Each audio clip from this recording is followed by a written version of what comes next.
Welcome back to Sleep Reimagined. Nairi, how are you? I am wonderful, Vivek. How are you? Happy holidays. Happy holidays. And we are just recording this, sneaking one more episode in this year before we say goodbye to 2024 Yeah. and bring in the fabulous year 2025. Yes, I can't Hope wait. and lots of dreams, new dreams to accomplish, new goals to, Absolutely. and get number one goal, get good sleep. Absolutely. Absolutely. So, Nairi, today's topic we are going to talk about chronic insomnia or insomnia in general. And I was doing some research about this topic, and I figured I didn't know that nearly 1 in 3 adults experiences insomnia at some point in time in their life. Is that true? Absolutely. Three. However, and the reason why that number is seemingly so large is because we have to understand that all sleep issues are thrown into one basket called insomnia, right?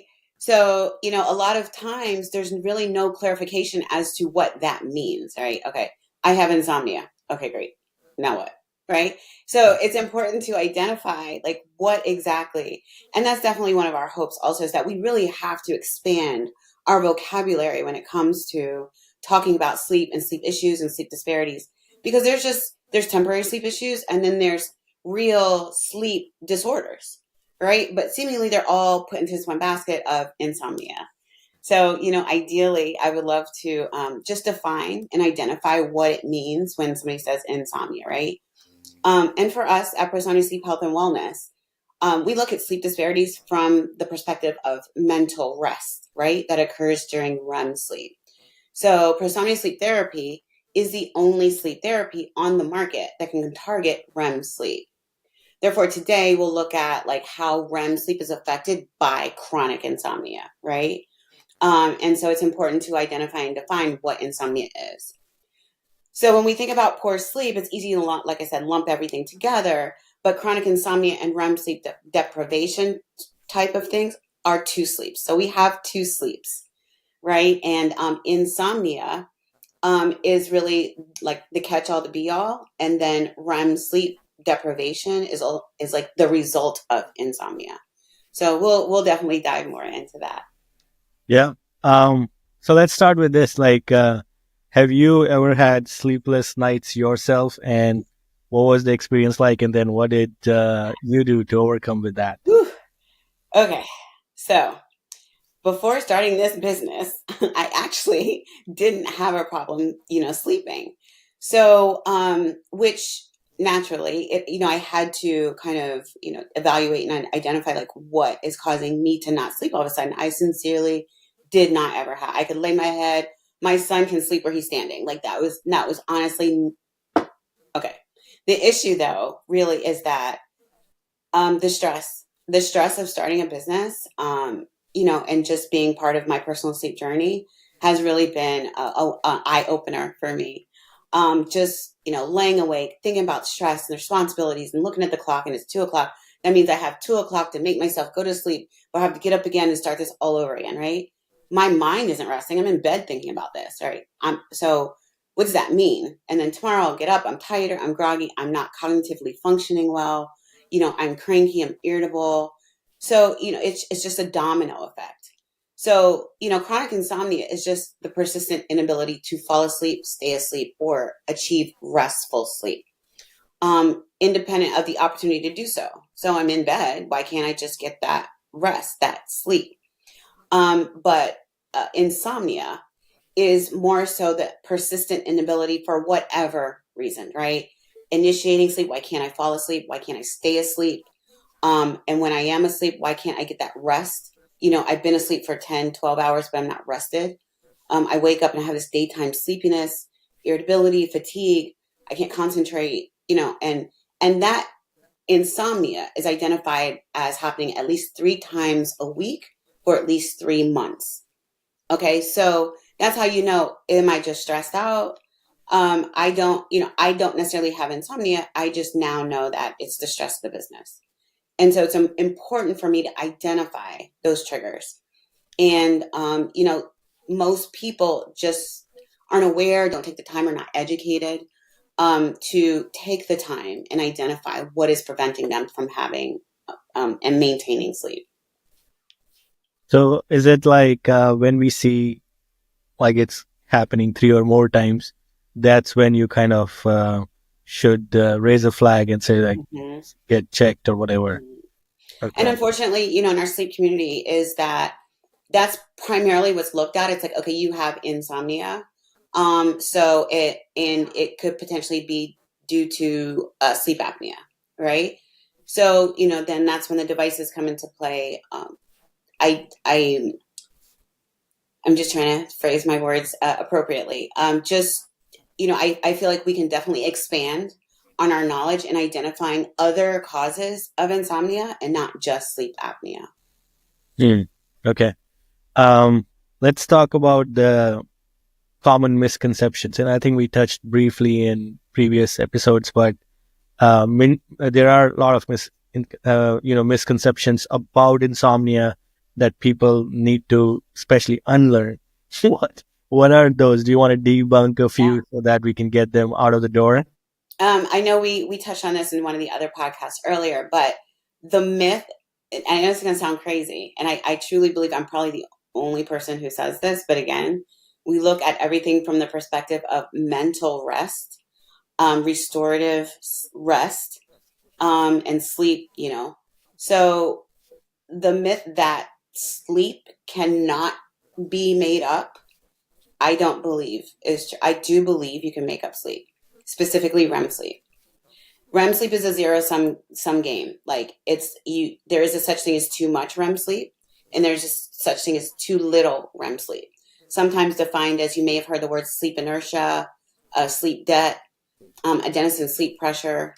There is a limit to how much sleep rest you need in that capacity. So I do believe you can make up sleep.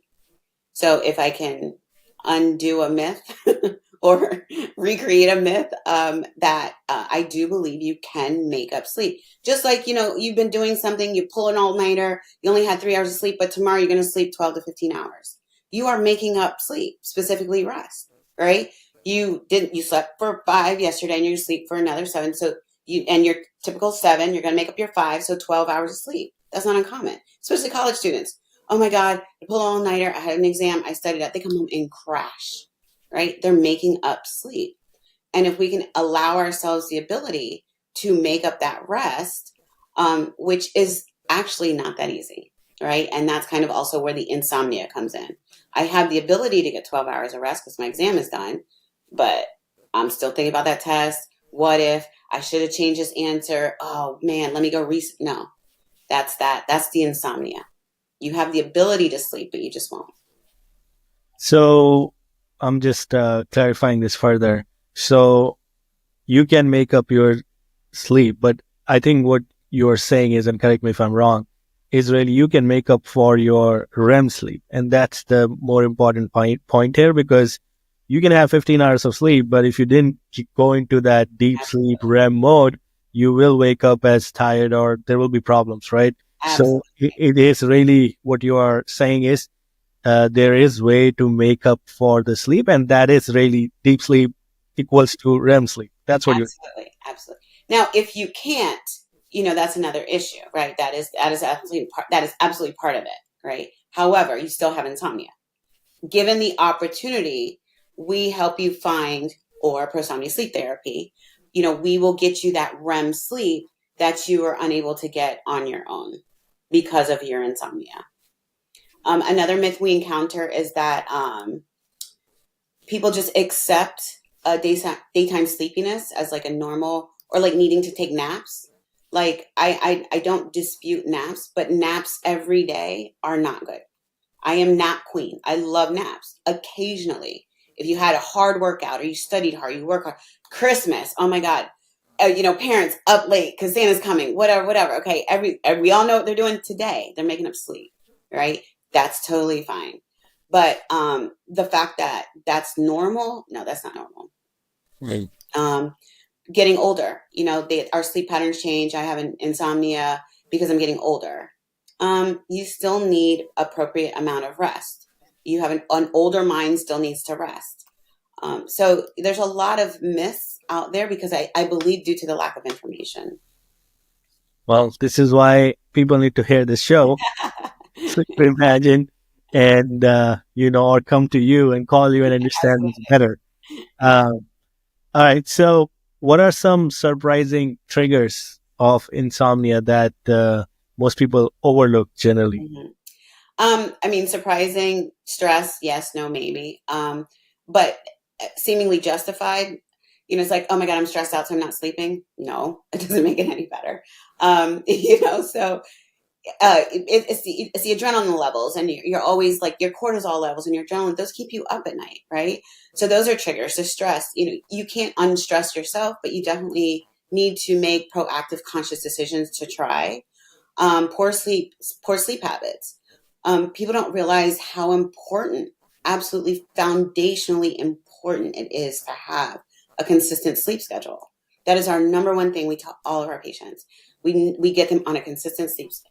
What is your ideal sleep schedule? What does your lifestyle look like? What do you have to do? What are your responsibilities? Now, what time are you going to go to bed? What time would you like to wake up? And that is number one thing we tell everyone to do. The importance of a consistent sleep schedule, because you have to think of it like a habit, right? You have to let your mind and your body know when they can rest. Just like it knows, I don't care if you're looking at a clock or not, come 12 o'clock, you know it's time to eat. So same principle, right? When can I sleep? You just have to you have to establish a consistent sleep schedule. People often overlook the importance of or the effects of caffeine and these energy drinks. I'm personally really concerned about these energy drinks. The caffeine levels are so high. Caffeine has like almost identical biochemical shape, molecular shape of caffeine and adenosine. So caffeine and adenosine have the same. Adenosine is what prevents you from going to sleep. So caffeine essentially, especially caffeine after 3 o'clock, caffeine in the evenings, people do evening workouts. They drink these energy drinks. They finish their workout 2, 3 hours later. They're in bed thinking they're going to go to sleep. No. Sugar is another one. A lot of sugar tends to prevent sleep. High sugar, especially heavy meals at night, tend to prevent not just sleep but rest. Definitely contributors of insomnia. Technology, we talked about the blue lights and the suppression of melatonin when you're looking at those devices at night. I think that's another one, the big ones. They think just because they're not actively on their phone, it might be over here, over there, whatever, that blue light is still emitting from your phones and the TV. So turn off those devices, all the electronics. Dark and cold is the best way to sleep. Light. Let's talk about light a little bit. So, like there is also mental makeup. Like you want to feel safe. So you like, especially in children, like they want to keep the light on or something like Yes, yes, yes, yes. that. And what's a good practice? Should it be dark or because if they need a little light, they won't sleep anyway because they feel like, oh, I'm scared, right? Exactly. So Well, what? and we're not. Think of it like this: if you raise them to be scared of the dark, they're going to be scared of the dark. We. I mean, I wasn't raised with a nightlight. That's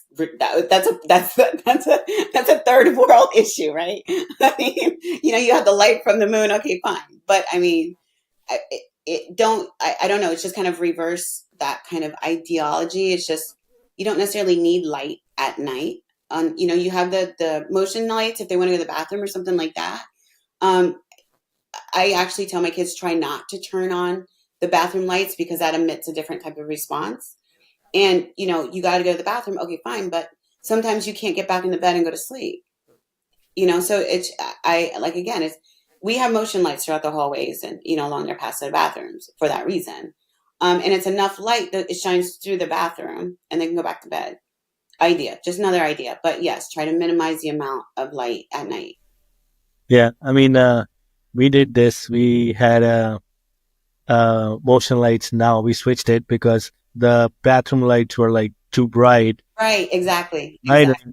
So Hmm. now our 4-year-old who walks in to pee in the night, and then if we have to make sure if she gets that much light, she's Yeah, not yeah. screaming, but she won't even sleep Right, after. right, So we need to, and since then we did that. That's very like efficient and like it works very nicely. She just right. Perfect. See? goes. and then it's easy, right? So You that see works. how that minor change made all the difference in the world? If Yeah. you consciously, like, look, you're going to pay attention when your 4-year-old has a problem, right? But Mhm. what about when you have a problem? Yeah, yeah, very true. And it also works the same on us because it's the same Mm-hmm. thing probably that we don't, or probably we just ignore. That's the point we were saying. Ignore it, That absolutely. we ignore it, it's the light, and then we are up for like, I don't know, half an hour, and then we want to pick up the phone Right, because right. we're not sleepy, and then it causes the, or, whole night goes wasted. Yeah. Absolutely. Yeah. Mm-hmm. Oh, wow. Yeah, it's a cycle. Let's say Yeah. that. Yeah, yeah, yeah. uh, Like, okay. So on the devices side, like, I mean, there is a whole bunch of devices we have nowadays, right? So is there something that you recommend that, hey, turn off the, especially for the people who have insomnia, is mm-hmm. it like a recommendation that, hey, turn off your devices and then go to bed? I don't know, even if it takes like 40 minutes, 1 hour to just be without phone, and then it will be helpful. Or are there any best practices on that? With specifically with the phones, yeah, Yeah. for sure. Like, turn it over. Just the regular screen, light can disrupt you. Turn it over to where you sleep with it's on its face. Put the do not disturb on. Yeah. It's just the dinging, the vibrations, all that other stuff. Those are disturbing, and you know what they are. And then you're gonna start wondering, oh my god, who's calling me? Who would be think? All right, why should I answer it? Should I not? Oh my god, I gotta go sleep. It's just a whole. Just turn it off. Do not disturb. Turn the ringer down. If you have children, you can have the do not disturb thing, except for, whatever, except for these people. And just get into the process. We tell people, like, for instance, 10 o'clock, you want to go to bed, 9:30, turn off the gadgets, start making your way to the bedroom, putting everybody in their place. We are also firm believers of family sleep schedules. If I go to bed, the entire family's going to bed. I'm not going to be up making lunches and stuff while the kids are asleep. Okay, an hour, whatever, that's fine. But seemingly, because all that activity throughout the house is energy, that even the kids know you're up. They can hear you, right? Especially if they don't want to go to bed. They don't want to go to bed. They're definitely going to be listening out for you, right? So even the animals, the dogs, if you notice, animals, they actually go by the schedule of the sun. Animals get sleepy as soon as the sun goes down. Like, you'll see your dog, your cat over there napping. They wake up 6 a.m., 4 a.m. You got to bring them out to walk. Why? Because the sun is starting to come up. So follow the sleep cycle of the household pet. It just depends. But just getting everyone on a consistent with the lights, turn it down, just turning down your own, bringing down the hormone, the cortisol and the cortisols and the adrenalines are so high. We're just such a high stress society. We're in this whole hustle culture, right? Where we talked about that. Sleep is seen as a weakness, right? The hustle culture, they glorify, sleeplessness. Wake up at 3. I don't want to call any people because that's my man, but just cut out sleep. No, I don't think that's the way to go. We just have to be more cognizant of our need for rest. So start winding it down. 9:30, wind it down, turn off, put on do not disturb, get in the bed, turn down the AC, turn off the lights, journal, meditation, just any type of wind down practice to where you can slowly, slowly start dimming the lights, turn off the screens, some breathing exercises, and if the time is right, some sex. Like, just get it in. It is a great sleep provider. We're huge proponents of, and because of all the hormones, the oxytocins, the feel good hormones, that will allow you to have a really, really good night's sleep. Um, Sometimes I also think that once you are aware about your own cycle or how you feel, Absolutely. it's almost good to also put those things in practice. And I'll give you an example. Like, if somebody tells me take a 4 a.m. flight, I just said no because I know my next day is going to be ruined. I won't have that kind of energy because of the sleep cycle how I have. Absolutely. And what do you think about that? Should people like take a stand, or is that a good thing? Because a lot of time people, just do it because that's the schedule is, Yeah. and I'm kind of a big no person to like, no, I'm not getting up. I want to get sleep first. Only then it starts. I intentionally make plans afterwards, travel or whatever that is. How would you recommend? Is this a good practice for people to just make sure they have that awareness and follow and stick with that? You said it. Awareness is everything, right? I don't, you can't really, help having to travel and, the time change and jet lag and all that stuff. but be proactive. Like I know if I'm going out to California, like I don't, well, prior, but I didn't consciously sit up there and think about, okay, let me get in California and then I'm going to be like 4 hours off, but that means I have to, no, I'm going to California. Done. Period. Like, right. It's not until I'm in California and can't sleep that I start thinking, oh shit, what? Okay, now how am I sleep? Right. So it's being cognizant and aware of it. Absolutely. Jet lag is a big thing and it's real. We do believe you need at least 3 days to counter that, to kind of get back on. So if that's the case, allow yourself 3 days. Usually going is okay. It's the coming back part, or east and west, west to east, depending on where you're coming and going. But be cognizant of it. Give yourself that extra 3 days on the end to readjust. We tell that to all of our travelers. Give yourself that extra time because you're gonna, and it's possible as long as you don't have any like major sleep issues, and or if you're someone who does travel a lot with the different time zones, try to at least go consistently at a different time. Like you said, you don't do 4, all right, 6. So every time you got to go, I'm gonna take 6 o'clock flight. That's it. So every single time you travel, that way, when your body gets to California, you're like, okay, I've done this, been here before. I know that means we're gonna have to wind down or rev back up when we get back home. So that awareness is everything. Okay. And how does insomnia affect our physical and mental health over time? What happens to that? Man, just think about it. So it's like just the constant imposition of high levels of cortisol, high levels of adrenaline on a regular basis. Go, go, go, go, go, go, go, go, go. I'll stop and rest, maybe, right? So just to backtrack a little bit, at Insomnia, we believe that you're the only time your mind can rest is during REM sleep. So if you're not getting REM sleep and you have chronic insomnia, you're up all night for whatever reason, or you can't go back to sleep, that also means that your mind isn't getting the amount of rest it needs. So just think of it overall, cognizantly, your mood changes. When we think of insomnia, a lot of people think of sleep apnea. That's not necessarily different. It's just the reasoning is different. So the idea behind the physical health issues, the heart disease, diabetes, stroke, all those secondary effects of sleep apnea, that's more likely due to the lack of oxygen. So when you stop breathing at night, the other areas in your other organs also stop breathing at night. And so that definitely contributes to Alzheimer's, heart disease, stroke, diabetes, all those other cellular effects. So, and then secondary, your mind. When your mind can't rest or it's deprived of oxygen, it definitely cells start dying, brain cells start dying. So it's just a domino effect. And that's just how important sleep is to every part of our body, not just our minds, our toes, our fingers, our arms, our legs, everything. So we've got to get in the habit of getting consistent rest. Is there a minimum sleep required per person? Because I hear this all the time. The normal answer I've heard is like 6 hours, and somebody says like, no, it's 8, it's 9. Like, what is that? Is there a number that we can follow, or is it more like how your lifestyle, your body is? What is the real explanation on that? Yes, yes, yes, and yes. So we should have put this in the Mythbusters section. So no one has a certain amount. Every individual person has a specific amount of time you need. I know I need 5 hours at least. 6 and 7, okay, more than 8 I can't do. So I know I'm probably average, somewhere in between there. My dad, he only needs like 4 hours of sleep and fully awake, taking us to school, the whole thing, right? So some people need 10 hours of sleep. Teenagers, especially teenage boys, they're growing.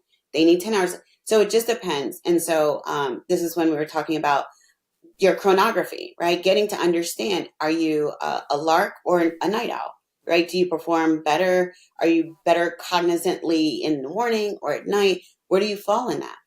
And that also identifies like how much sleep you need. Um, you know, Physiologically, the idea is that the amount of sleep we need, humans need, is based on the length of the spinal cord.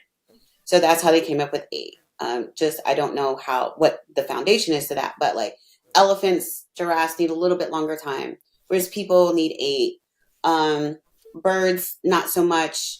So it just depends. Scientifically, this is what they've said. The amount of time that we need is based on their spinal cord. Don't quote me. I'm sorry to everyone I'm just saying. this is where that idea of 7 to 8 hours came from, right? So, and also the sun, right? This is how long the sun is up. We are sun creatures. So if our bodies respond to the sun, it's only natural that we sleep when the sun is down. However, there are some people who are binaural, so they need like they need to sleep 2 hours. Those are the people. There are some people out there who do need naps. So it just depends, and it's important. We don't really have a way to figure out. Nobody consciously said, or you were in school and said, okay, take this chronograph test to figure out like where you better perform, where you're more productive, what time, how much sleep you need. Who asked you that? No one, right? So this is all part of it. We have to really educate Insomnia Sleep. We're really out here trying to educate people on the proper amount of sleep. That's why we give everyone a personalized sleep plan. We talk to you. We help you figure out what your life responsibilities are. I could say all day I want 8 hours of sleep, but my life is not going to allow that, right? But where's a good number that will allow me to get the proper amount of healthy rest?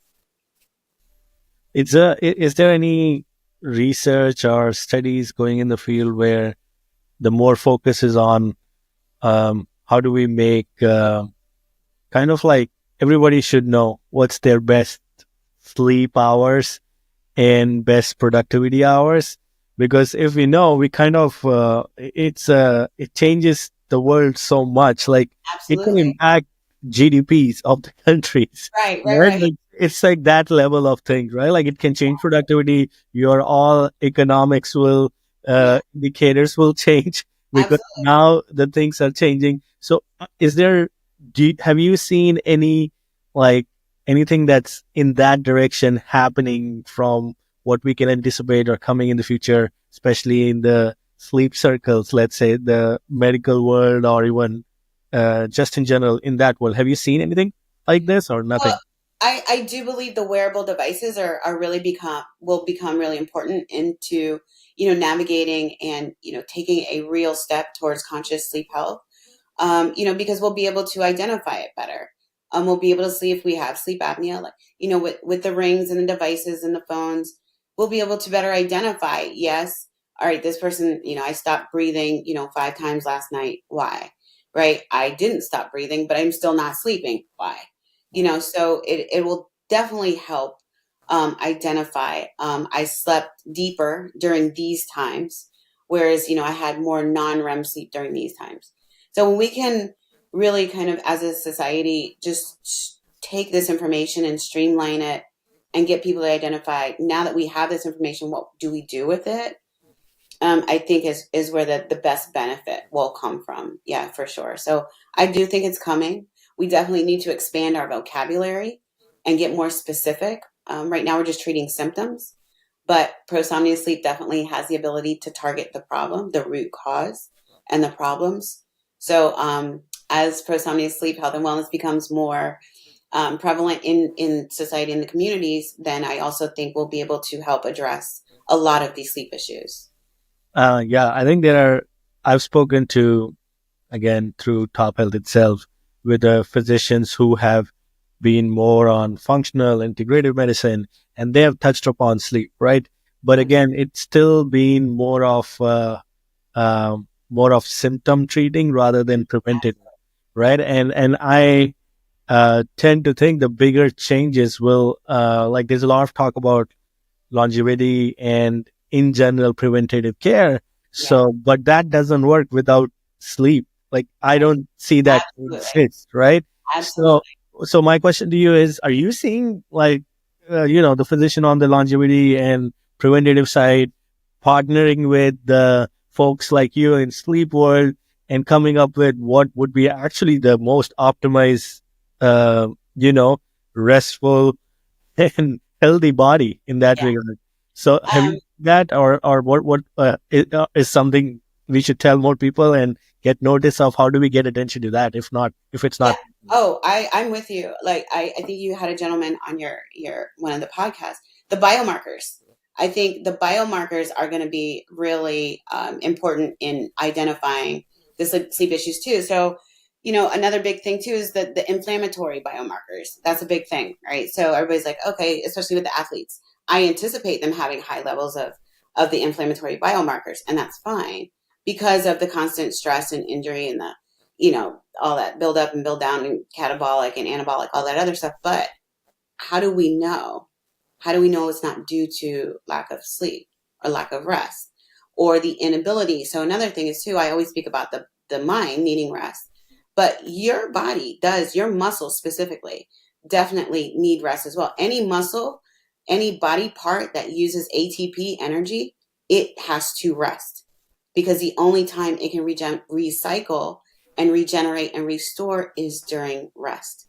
So again, one isn't better or the other. It's just there are two sleeps, and we have to identify the importance of each and its purpose. So again, between the wearable devices and the biomarkers, I think, the next coming years, we have a really, really great opportunity to identify how to optimize really, really good sleep health I and was overall wellness.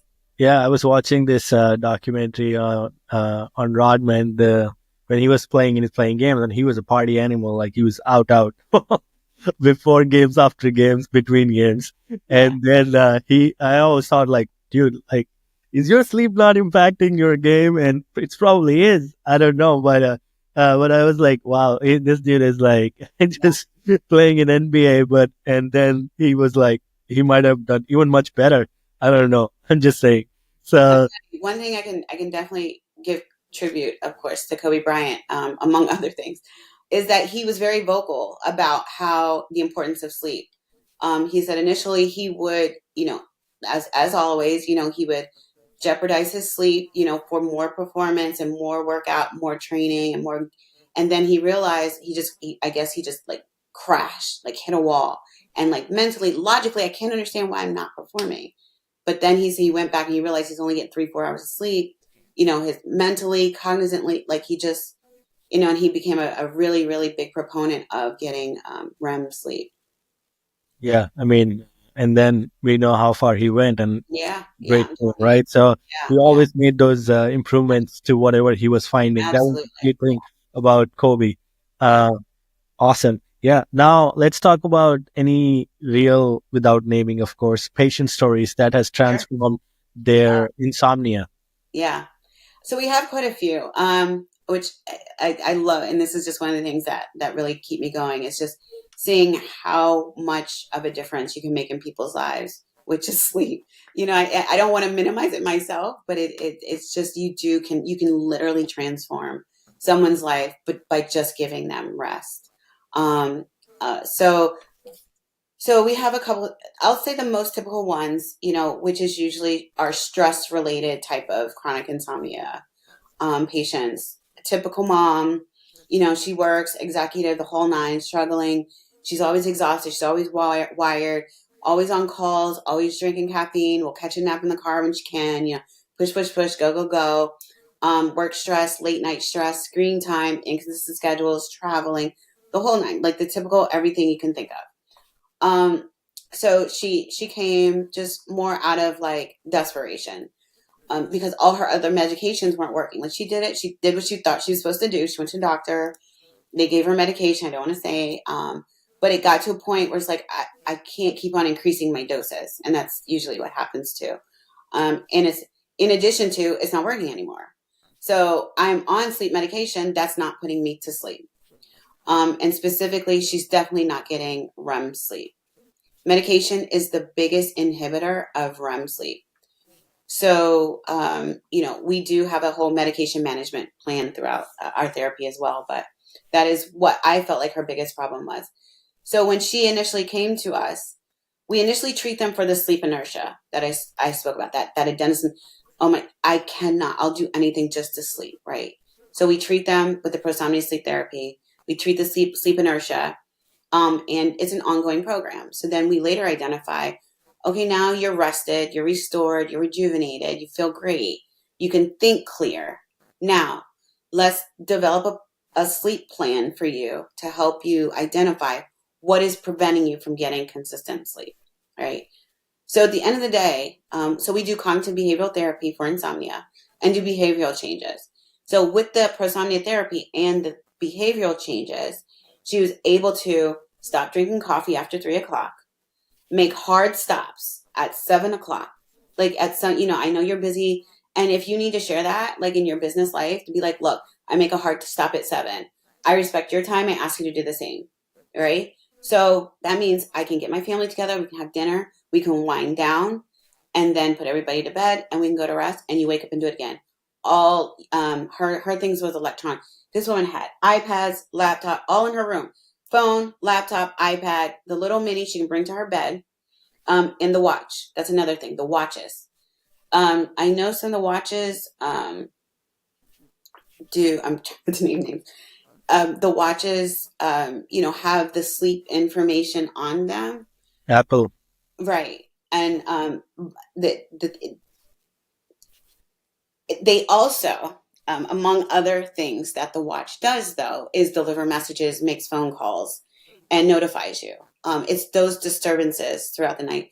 That's why to have the apps or the devices or the rings that are exclusive to sleep and rest, then we can, better identify. But when you have these other gadgets with these other things, that can tend to interrupt things. So she had the watch. We had to get rid of the watch and use something else. So after we kind of went through that whole and gave her a consistent sleep schedule, she's good. She just comes now for maybe she only comes like once every 3 months now, and that's simply just to relieve some of the sleep inertia, the stress. It doesn't minimize her stress, but the other things we can control, we help her with. Got it. And specifically talk about now Nsomnia Sleep Therapy. And, you're obviously helping people overcome chronic insomnia, but can you share specific procedures or outcomes? Those are very much like you do it and that has helped patient and or patients help, that can benefit patients who come to you. Yeah. So like I said, we have to broaden our vocabulary when it comes to sleep. When someone can't sleep, it's not just insomnia. Why can't you sleep? We need to start identifying not just the symptoms, but the initial like problem. Like why aren't people sleeping? And categorize it accordingly, right? I have chronic insomnia. I have REM sleep deprivation. I have REM sleep disorder. So once we identify that, we can target them accordingly. The root causes of their insomnia. So with Nsomnia Sleep Therapy, what we do is we bring them in after they have their initial consultation and we identify their sleep disparity.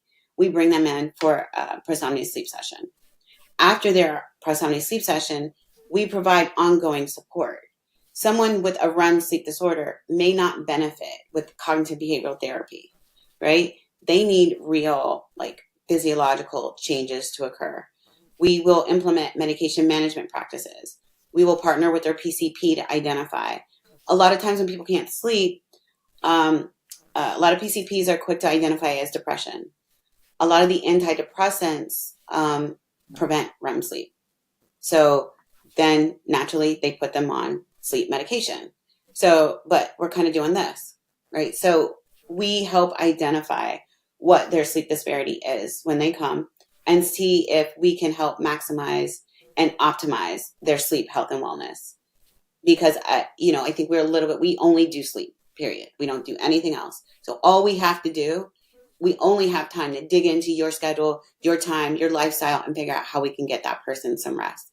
So with her, fortunately, like I said, we gave her some cognitive behavioral therapy, helped her. She didn't even realize that the things that she was doing were causing her not to rest. She didn't realize drinking coffee after 3 was causing her not to rest. But I'm, happy to say we helped her. And it seriously was as easy as that. She came in for therapy, for Nsomnia Sleep Therapy. We gave her the behavioral therapy, did some checks and balances, get her on a consistent sleep schedule, implement some boundaries and some hard stops, and just, it's literally, that's just making conscious changes throughout your life. And this is probably the last question I want to ask, more for clarification's sake. There is a lot of talk about GLP drugs going on, and a lot of people are using it, which is in a good way as well. Do you see like some connection already happening? Because you did touch upon people who eat at irregular time or sugar intake. So now I don't know if you have personally treated people who are on GLP-1 and also saw their sleep issues getting improved because of that. Is there something like this that's going on, or is just too far for right now? No, it's legitimate. So the idea with the GLP-1s is that the sleep due to the GLP-1s is more of a secondary effect, right? The GLP-1s help people lose weight, right? Sleep apnea is a disorder, is a weight-based disorder. Okay. Usually there are other types of, but obstructive sleep apnea specifically, which are usually the type of patients and clientels that take the GLPs, also usually suffer from obstructive sleep apnea. So once they start losing weight and the sleep apnea goes away, then they can sleep better. So it's almost like the secondary effects of, but in their defense, they identified the root cause of the problem. The root cause of the problem is the weight, right? Get the weight down, the sleep apnea will go away, and you can sleep better. And then same thing with, they believe, GLP-1s are good for like stroke and high blood pressure, and it definitely treats diabetes for sure. Um, However, it's the secondary effects. It's the weight loss. It's not the GLP. Yeah. Okay. That's cool. It's like there's a lot of conversation on GLP in general, but like I did not know, like, oh, this obstruction of sleep apnea or this type of sleep apnea is actually through weight loss, and now it's impacting sleep, but it's actually a weight problem, right? So Absolutely. there's a cause and effect to that, Absolutely. and then you learn about this, and this is how you were like, oh, that's how it's going to impact this side of the Right. healthcare ecosystem as well. So Absolutely. it gets really interesting, and I don't know how it's moving, but we'll see where it lands. But it seems like for the first time in the country, we have had reduction in obesity in the United Mhm. States, and I think that's it's great. I mean, I think it serves its purpose. I'm excited for people who can, manage their weight, however, it's not a long term, solution. Hopefully, once the weight is off, they also learn how to eat properly, and that's another. We also deal with nutrition, right? Getting people to understand how your nutrition helps, and affects your sleep. yeah, So it affects every aspect of your life, definitely. yeah. All right, fantastic. Well, we come to the end of this episode. We learned a lot about insomnia and how it can be treated, especially through prosomnia sleep therapy. And yeah, there is a few things that we came up. We still need to work on getting more awareness about this, Yeah. so people should know more. And also the important thing is like how more physicians should collaborate, like experts like Mary, or more companies should collaborate Absolutely. to make sure how they can get the devices to the level where they should be, where it should Right. be all Right. about the rest sleep. So thanks again for sharing all the insights. Once again, appreciate your time and appreciate all the insights that you shared with us. And if anybody wants to know more about how to get, better days, please visit Amazon.com. Why We Don't Sleep. It deals with the biological effects. I definitely speak more about insomnia and sleep apnea and how it affects your overall health and wellness. All right. Thank you. Thank you. Bye bye. Take care.